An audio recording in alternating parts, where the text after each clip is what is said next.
സ്തോത്രം. പ്രിയപ്പെട്ടവരെ, നമുക്കറിയാം ദൈവം എന്നുള്ള വാക്ക് ആദിമകാലം മുതൽ തന്നെ മനുഷ്യരുടെ ഇടയിലുണ്ട്. ദൈവം ദൈവം ദൈവം എന്നുള്ള വാക്ക്. എന്നാൽ ഒരു ദിവസം മാലാഖ വന്ന് പറഞ്ഞു, കർത്താവായ ക്രിസ്തു എന്ന രക്ഷിതാവിനെ ദാവീദിന്റെ പട്ടണത്തിൽ നിങ്ങൾക്ക് തന്നിരിക്കുന്നുവെന്ന്. അന്നു മുതൽ ഒരു പുതിയ വാക്ക്, ഒരു പുതിയ വ്യക്തി ലോകത്തിലേക്ക് വന്നു.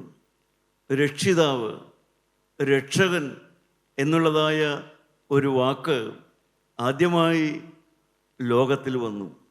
അതുവരെ ദൈവമെന്ന് മാത്രമേ മനുഷ്യൻ വിളിച്ചിട്ടുള്ളൂ. ഇതാ വ്യക്തിപരമായ ഒരു രക്ഷകൻ എന്നുള്ള വാക്ക് തന്നെ ലോകത്തിലേക്ക് വന്നു. എത്ര ഭാഗ്യമായി പോയി. ദൈവം എന്നുള്ള വാക്ക് അവിടെ നിൽക്കുമ്പോൾ തന്നെ രക്ഷിതാവ്, രക്ഷകൻ എന്നുള്ളതായ വ്യക്തിപരമായ രക്ഷ ആവശ്യമുള്ളവർ രക്ഷകനെ തേടുന്നതായ ഒരനുഭവത്തിലേക്ക് ക്രിസ്തു മുഖാന്തരം ലോകം കടന്നു വന്നു. ഇത് തന്നെയാണ് നമ്മുടെ അനേകരുടെ അനുഭവം.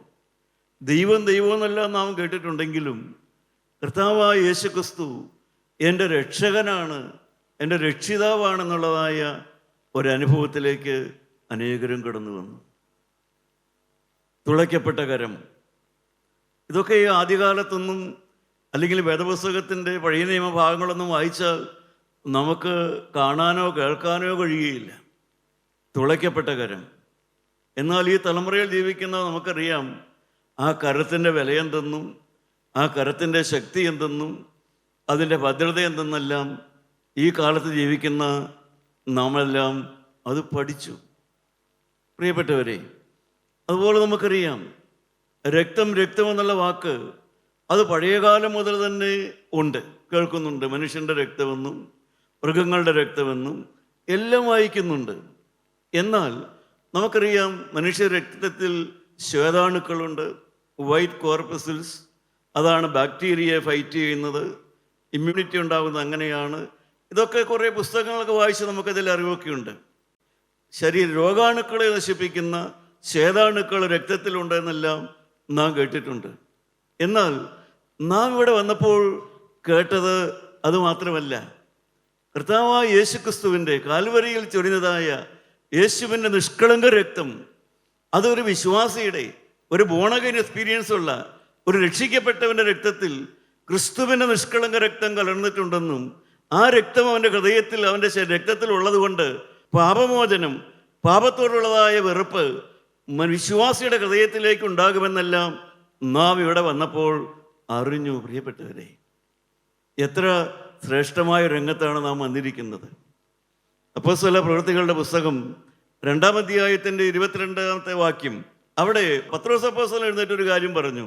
എന്താണത്? ഇസ്രായേൽ പുരുഷന്മാരെ, ഈ വചനം കേട്ടുകൊള്ളുവിൻ. നിങ്ങൾ തന്നെ അറിയും പോലെ ദൈവം അവനെ കൊണ്ട് നിങ്ങളുടെ നടുവിൽ ചെയ്യിച്ച ശക്തികളും അത്ഭുതങ്ങളും അടയാളങ്ങളും കൊണ്ട്. Men of Israel, hear the words. Jesus Nazarene, a man shown by God to be approved. എന്ന് പറഞ്ഞാൽ, ശരിയായ മലയാള ഭാഷ പറഞ്ഞാൽ, യഹൂദ പുരുഷന്മാരെ, ഇസ്രായേൽക്കാരെ, ഒരു മനുഷ്യനെ ദൈവം നിങ്ങൾക്ക് കാണിച്ചു തന്നു.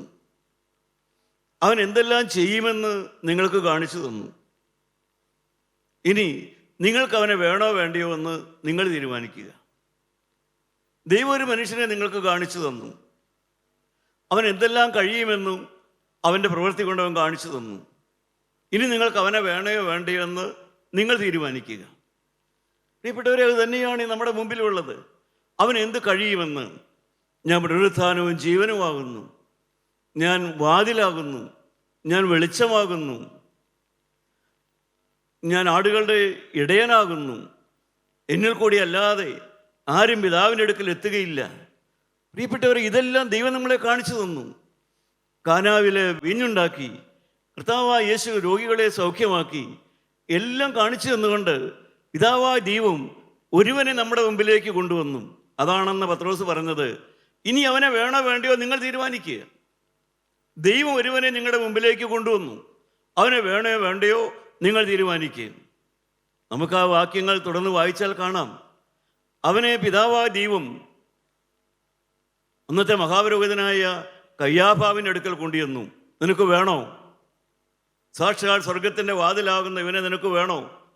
കയ്യാഫ പറഞ്ഞു, എനിക്ക് വേണ്ടേ വേണ്ട, മാത്രമല്ല ഇവനെ നീക്കിക്കളയണം. അവനെ പൊന്തിയോസ് പീലാത്തോസിന്റെ അടുക്കലേക്ക് കൊണ്ടുവന്നു. നിനക്ക് വേണോ? വേണ്ട, നല്ല മനുഷ്യനാ, പക്ഷേ അവനെ ക്രൂശിച്ച് കളയണം. അന്നത്തെ ഉന്നതന്മാരുടെ അടുക്കലേക്ക് യേശുവിനെ കൊണ്ടുവന്നു.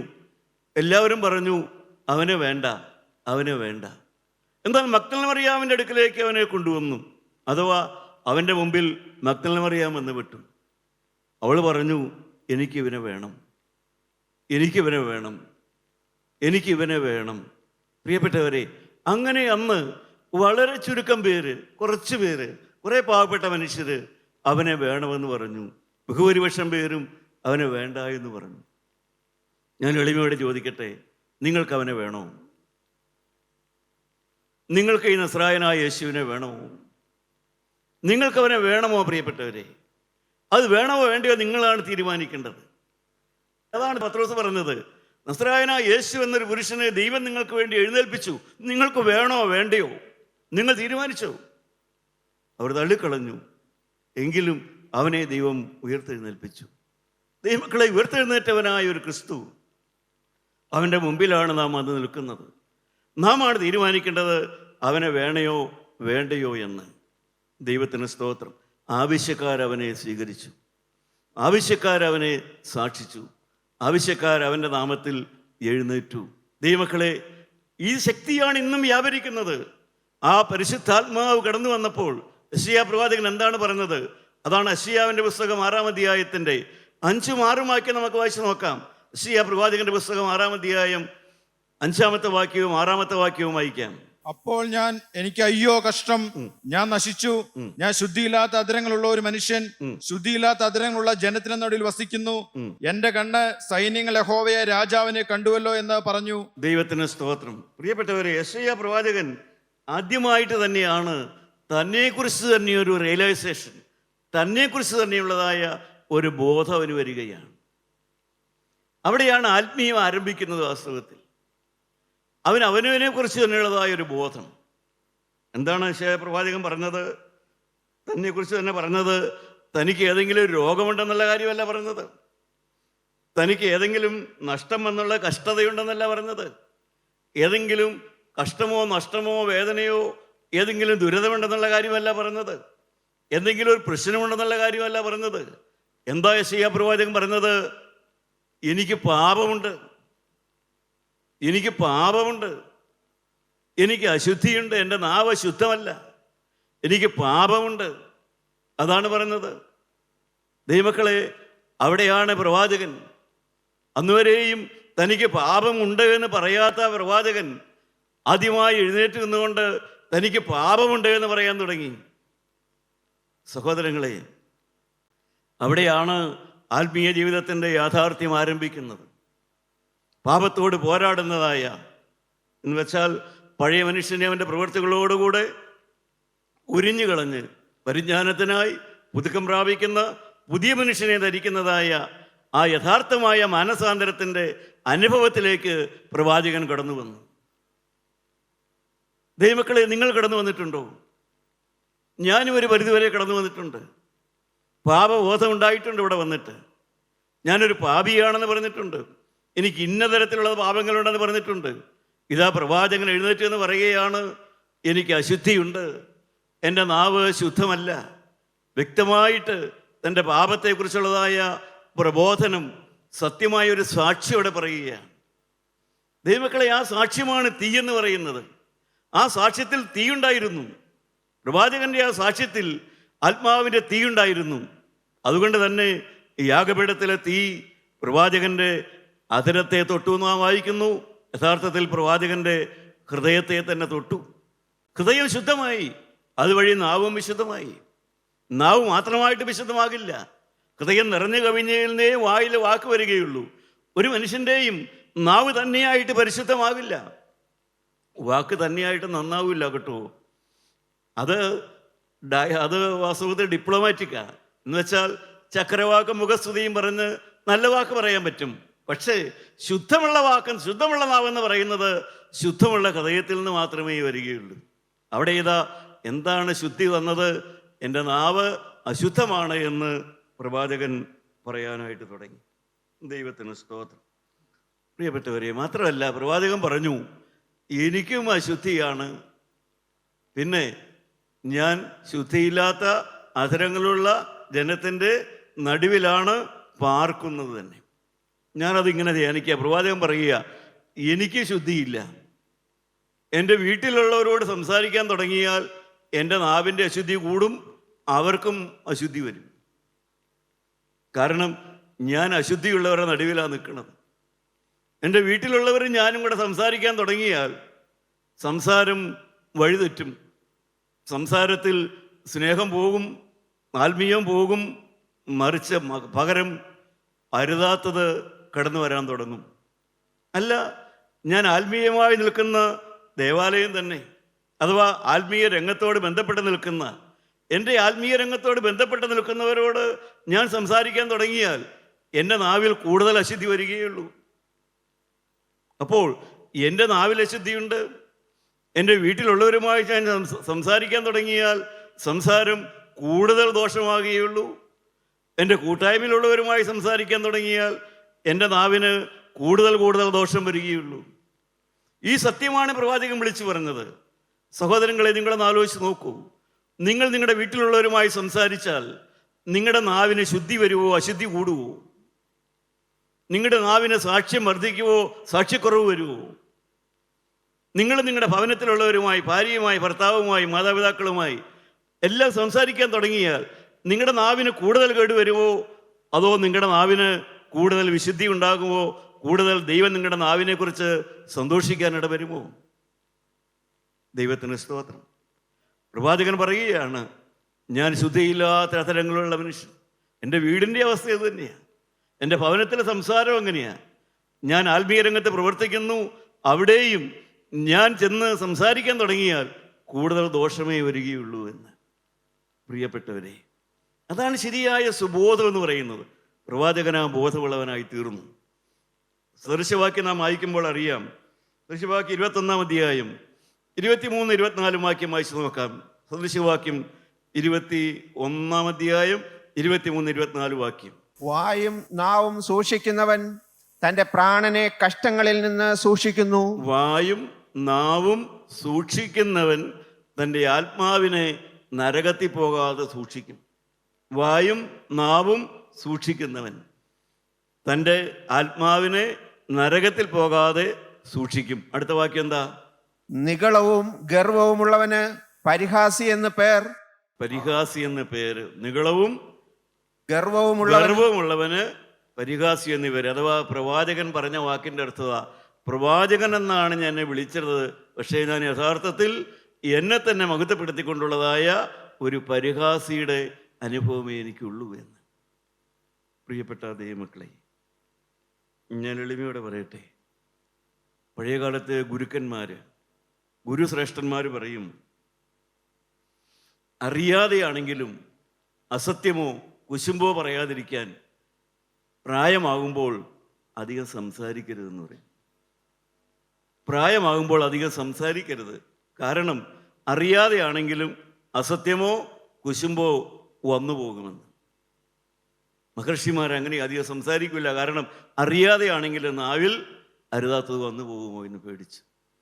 ദൈവമക്കളെ, നാം വളരെ സൂക്ഷിക്കണം. ഇതൊക്കെ നമ്മുടെ നാവിനെയെല്ലാം സൂക്ഷിക്കണം. ദൈവത്തിന് സ്തോത്രം. കാരണം പ്രവാചകൻ ആരാണെന്ന് മനസ്സിലായി. പ്രവാചകന്റെ പാപം മനസ്സിലായി. പ്രവാചകന്റെ ആത്മാവിൻ്റെ അവസ്ഥ മനസ്സിലായി. ആവർത്തന പുസ്തകം 8-ാം അധ്യായം 2-ാം വാക്യത്തിൽ മോശ മുഖാന്തരം ഇസ്രായേൽ മക്കളോട് ദൈവം പറഞ്ഞു, നിങ്ങളുടെ ഹൃദയത്തിലുള്ളത് അറിയേണ്ടതിന് വേണ്ടി ഞാൻ നിങ്ങളെ 40 കൊല്ലം താഴ്ത്തിപ്പിടിച്ചു എന്ന്. കാരണം കൂടെ നടക്കുന്നവരുടെ ഹൃദയത്തിലുള്ളത് അറിയേണ്ടതിന് വേണ്ടി താഴ്ത്തിപ്പിടിച്ചുവെന്ന്. ദൈവമക്കളെ, ഇതെല്ലാം ഒരു യാഥാർത്ഥ്യമാണ്. നമ്മുടെ ഹൃദയത്തിലുള്ളത് എന്താണ്? നിഗളമാണോ, അഹങ്കാരമാണോ, തന്നിഷ്ടമാണോ, ഞാനെന്ന ഭാവമാണോ, കുശുമ്പാണോ, കുന്നായ്മയാണോ? ഇതൊക്കെ ദൈവത്തിന് അറിയാൻ മേലാഞ്ഞിട്ടല്ല, നമുക്ക് തന്നെ അത് മനസ്സിലാക്കേണ്ടതിന് വേണ്ടി ദൈവം നമ്മളെ താഴ്ത്തിപ്പിടിക്കും. പലപ്പോഴും നമുക്ക് ചില പ്രശ്നങ്ങൾ അനുവദിക്കും അവിടെ. ഇയ്യോബിനോട് ദൈവം പറഞ്ഞു, ഇയ്യോബ് പ്രശ്നത്തിലായി നമുക്കറിയാം. ഇയ്യോബിൻ്റെ മക്കൾ മരിച്ചു, രോഗം വന്നു, എല്ലാം അവശതയായി. അതിൻ്റെ 16-ാമത്തെ വാക്യം നാം വായിച്ചാൽ കാണാം, ഇയ്യോബിൻ്റെ പുസ്തകം 16-ാം അധ്യായം വായിച്ചാൽ കാണാം. ഇയ്യോബ് 16:14 പറയും, അവൻ എന്നെ ഇടിച്ചിടിച്ചിടിച്ച് അവൻ എന്നെ പൊളിക്കാൻ നോക്കുകയാണ്, എന്നെ ഇടിച്ചിടിച്ച് നോക്കുകയാണ്. എന്താ വായിക്കുക? അവൻ എന്നെ ഇടിച്ചിടിച്ച് തകർക്കുന്നു. എന്നെ ഇടിച്ചിടിച്ച് തകർക്കുകയാണെന്ന്. കാരണം ദൈവം അനുവദിച്ചിട്ട് സാത്താൻ ഇയ്യോബിനെ ഇടിച്ചിടിച്ച് തകർക്കുക. എന്നുവെച്ചാൽ രോഗവും കഷ്ടതയും എല്ലാം വന്ന് ഇയ്യോബിനെ തകർത്തുകൊണ്ടിരിക്കുകയാണ്. ദൈവമക്കളെ, ജീവിതത്തിൽ ഇത് തകർച്ചകളെല്ലാം വരുന്നു. കാരണം ഇയ്യോബിൻ്റെ ജീവിതത്തിൽ ശരിയായൊരു മനസാന്തരത്തിലേക്ക് ഇയ്യോബിനെ കൊണ്ടുവരണം. അതിൻ്റെ 23-ാം അധ്യായം വായിച്ചു നോക്കാം. 23-ാം അധ്യായം 16-ാം വാക്യം വായിക്കുമ്പോൾ, അതേ പുസ്തകം തന്നെ 23-16 വാക്യം വായിക്കുമ്പോൾ ഇയ്യോബ് പറയും, എനിക്കിപ്പോൾ ഒരു കാര്യം മനസ്സിലായി എന്ന്. എന്താ മനസ്സിലായത്? ദൈവം എനിക്ക് ധൈര്യക്ഷയം വരുത്തി, സർവശക്തൻ എന്നെ ഭ്രമിപ്പിച്ചിരിക്കുന്നു. എൻ്റെ ജഡത്തിൻ്റെ ശക്തിയെല്ലാം പോയി, എൻ്റെ ജഡത്തിൻ്റെ ശക്തിയെല്ലാം പോയി, എൻ്റെ സ്വന്തം കഴിവെല്ലാം പോയി. ഞാൻ സ്വന്തമായി ആരെന്നൊക്കെയോ ഭാവിച്ചിരുന്നു, ആ കഴിവെല്ലാം ഇപ്പം എനിക്ക് നഷ്ടപ്പെട്ടു. എൻ്റെ ആ ജഡത്തിൻ്റെ ആ ആവേശം, അതിൻ്റെ ശക്തി, ഞാൻ ആരോ ആണെന്നുള്ള തോന്നൽ, അതെല്ലാം എനിക്ക് നഷ്ടപ്പെട്ടു. നന്നായി, സർവശക്തൻ എനിക്ക് തകർന്നതും ദുർഗീതമായ ഒരു ഹൃദയം തന്നു എന്നാണ് ഇയ്യോബ് സാക്ഷ്യം പറയുന്നത്.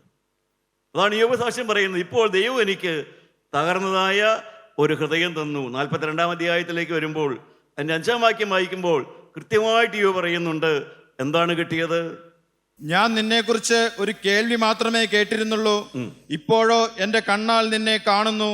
ദൈവത്തിന് സ്തോത്രം. ഞാൻ പൊടിയിലും ചാരത്തിലും കിടന്ന് അനുദപിക്കുന്നു. പ്രിയപ്പെട്ടവരെ, ആദ്യം ഇയ്യോബ് പറഞ്ഞു, സർവശക്തൻ എന്നെ ഇടിച്ചിടിച്ചിടിച്ച് പൊടിച്ച്. പിന്നീട് പറഞ്ഞു, എൻ്റെ ഹൃദയം ഒന്ന് തകർന്നു, സന്തോഷം തോന്നി തുടങ്ങി. ഹൃദയം തകർന്നതിൽ, പാപബോധം വന്നു തുടങ്ങിയതിൽ, കുറ്റബോധം വന്നു തുടങ്ങിയതിൽ ഇയ്യോബിന് സന്തോഷം വരാൻ തുടങ്ങി. പിന്നീടാണ് ഇയ്യോബ് പറയുന്നു, ഞാൻ ദൈവത്തെ കാണാൻ തുടങ്ങി, അപ്പോൾ ഞാൻ പൊടിയിലും ചാരത്തിലും കിടന്ന് അനുദപിക്കുന്നുവെന്ന്. പ്രിയപ്പെട്ടവരെ, യെശയ്യാ പ്രവാചകൻ ദേവാലയത്തിൽ പോകാഞ്ഞിട്ടല്ല. പ്രവാചകൻ അന്നത്തെ ഊസിയ രാജാവിൻ്റെ ബന്ധുവാണ്. അന്നത്തെ ദേവാലയമല്ല രാജാവിൻ്റെ അധീനതയിലുള്ളതാണ്. പക്ഷേ ദൈവമൊന്നും ഉണ്ടായിരുന്നില്ല അവിടെ. ഇപ്പോൾ അവിടെ ദൈവം, ഇപ്പോൾ ഒരു ദൈവബോധം. അരിഷ്ടനും മനസ്സ് തകർന്നവനും എൻ്റെ വചനത്തിങ്കൽ വിറയ്ക്കുന്നവനുമായ മനുഷ്യനെ ഞാൻ കടാക്ഷിക്കും. ദൈവം ഇയ്യോബിനെ കടാക്ഷിച്ചു. ദൈവം ഇയ്യോബിനെ കടാക്ഷിച്ചു. ഇയ്യോബിന് കുറ്റബോധം വരാൻ തുടങ്ങി. പ്രിയപ്പെട്ട ദൈവമക്കളെ, ഇവിടെയാണ് യഥാർത്ഥത്തിൽ നാം മനസ്സിലാക്കേണ്ടത്. ഞാനൊരു സുവിശേഷം പറയുന്നൊരു വ്യക്തി, ഒരു ചിത്രീകരണം ഞാൻ കണ്ടിട്ടുണ്ട്. ഒരു കുടം, അതിനകത്തൊരു മെഴുകുതിരി കത്തിച്ച് വെച്ചിരിക്കുന്നു. ഒരിക്കലും ആ കുടത്തിനകത്തെ മെഴുകുതിരിയുടെ വെളിച്ചം പുറത്തു വരില്ല. പിന്നീട് അതേ കുടം തന്നെ അവിടെ ഇവിടെയൊക്കെ പൊട്ടിച്ചു. എന്നിട്ട് ആ കുടത്തിനകത്ത് ആ മെഴുകുതിരി കത്തിച്ചു വെച്ചു. ഇപ്പോൾ ആ മെഴുകുതിരിയുടെ അകത്ത് വെളിച്ചം പുറത്തേക്ക് വരാൻ തുടങ്ങി. കാരണം എന്താണ്? ആ കുടമെന്ന് ഉടഞ്ഞു. ദൈവമക്കളെ, ഉടഞ്ഞ ഹൃദയത്തോടെ വേണം ദൈവവചനം പറയാൻ. ദൈവവചനം പറയാൻ പോകുന്നവരും എന്നെപ്പോലെ ദൈവവചനം പറയുന്നവരും ഒരിക്കലും ഒരു കഠിന ഹൃദയത്തോടെ, ഒരു ഉടയാത്ത ഹൃദയത്തോടെ, ഒരു അരിഷ്ടതയുള്ള ഹൃദയത്തോടെ അല്ലാതെ ദൈവവചനം പറയാൻ ഇടവരരുത്. പ്രിയപ്പെട്ടവരെ, ഇവിടെ ഇതാ യെശയ്യാ പ്രവാചകൻ ഹൃദയം ഉടഞ്ഞവനായിട്ട് ദൈവത്തിൻ്റെ വചനം പറയാൻ തുടങ്ങി. അപ്പോൾ ആത്മാവിൻ്റെ വചനം ആ നാവിലേക്ക് ധാരാളമായിട്ട് ദൈവം കൊടുക്കാൻ തുടങ്ങി. എപ്പോഴും ദൈവമക്കളെ, നമുക്ക് തകർന്നു നുറുകിയതുമായ ഒരു ഹൃദയമാണ് ആവശ്യം.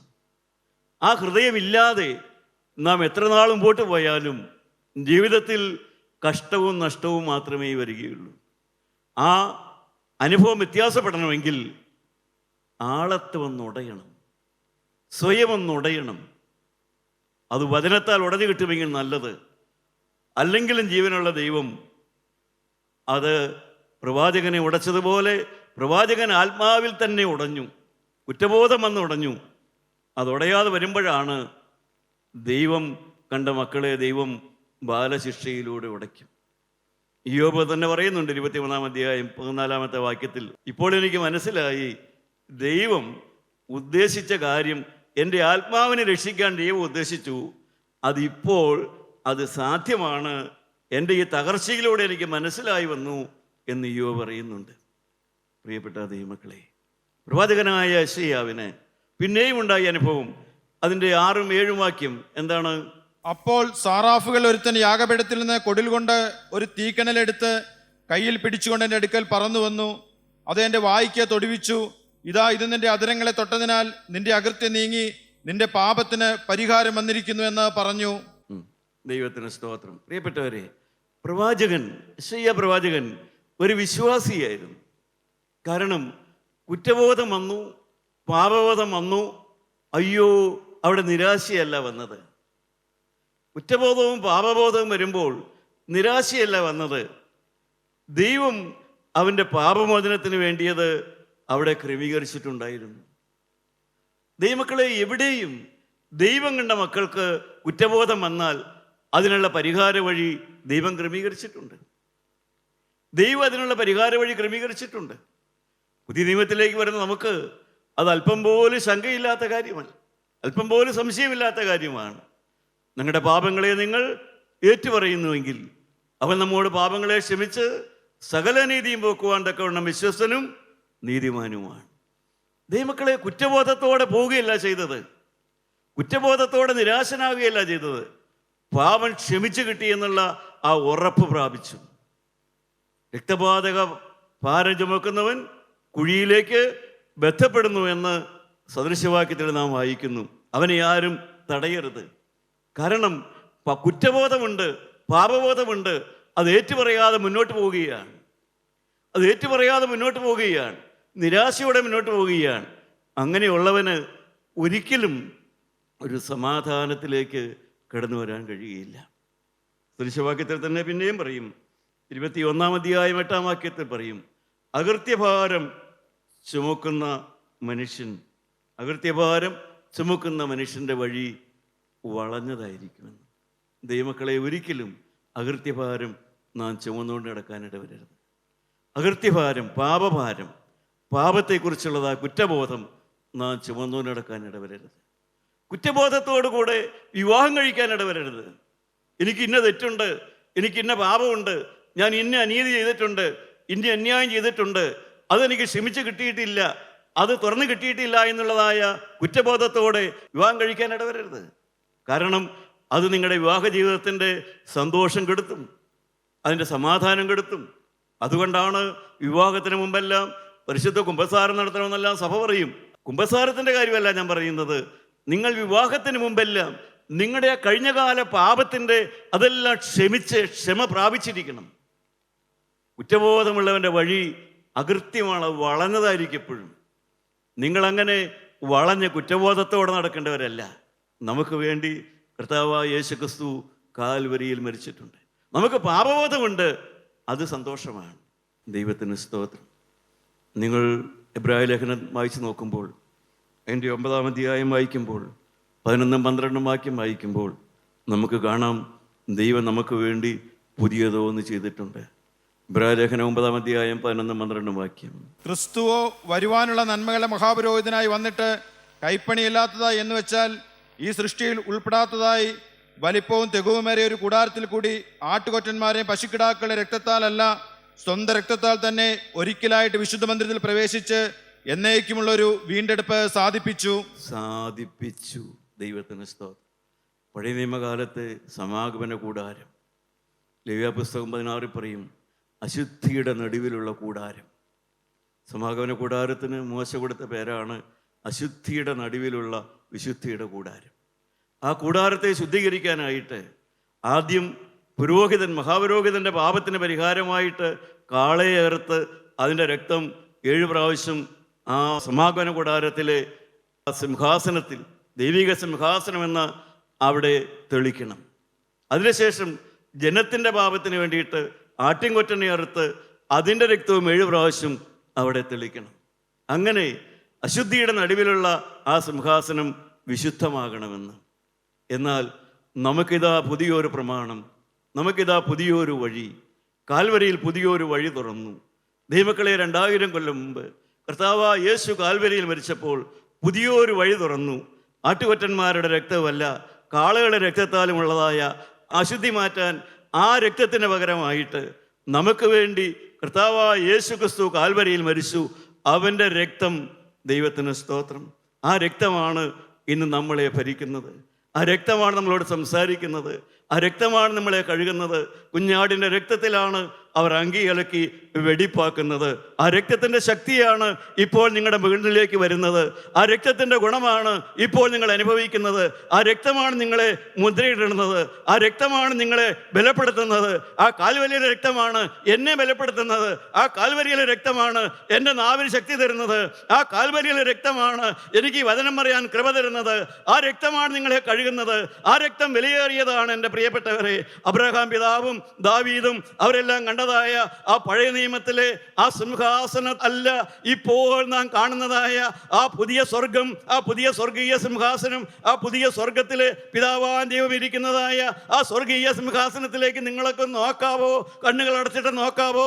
ഇപ്പോൾ ആ സിംഹാസനത്തിൽ തെളിക്കപ്പെട്ടിരിക്കുന്നത് 2000 കൊല്ലം മുമ്പ് കാൽവരിയിൽ അറുക്കപ്പെട്ടതായ ആ കുഞ്ഞാടിൻ്റെ രക്തം തെളിക്കപ്പെട്ടതായ ആ സ്വർഗമാണ് ഇന്ന് നമ്മുടെ സ്വർഗം.